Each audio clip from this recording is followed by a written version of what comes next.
রাত 2:30 বাজে। কাজ করছিলাম আমি। তো ব্রেক নিয়েছিলাম, তো I was scrolling through my Facebook. হঠাৎ একটা কবিতা চোখে পড়ল। আমি কিন্তু পাঠ-টাঠ করি না। কবিতার বলতে পারি না। বাট খুব ভালো লাগলো লেখাটা, তাই বলার ট্রাই করছি। তুমি চাইলেই, তুমি চাইলে আমাদের একটা প্রেম হতো।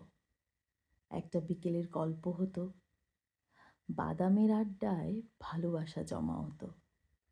কয়েকটা বৃষ্টির গল্প হতো। বৃষ্টির জলে স্মৃতি জমা হতো। ভালোবাসাবাসি হতো। তুমি চাইলেই অন্য প্রেমিকদের মতো আমাদেরও মাঝে মাঝে সামান্য একটু ঝগড়া হতো। একটা নির্ঘুম রাতের গল্প হতো। জোনাকির আলোয় দুজন অভিমান জমাতাম।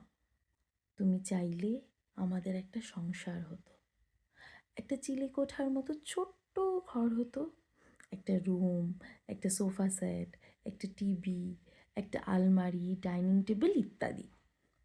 আসবাবপত্র দিয়ে ঘরটা মনের মতো সাজানো যেত। তুমি চাইলেই আমাদের সব হতো। আমাদের একটা ঘর হতো, সংসার হতো, প্রেম হতো। কিন্তু কিন্তু তুমি চাইলে না। তাই আজ সব হয়েও আমাদের কিচ্ছু হলো না, কিচ্ছু না।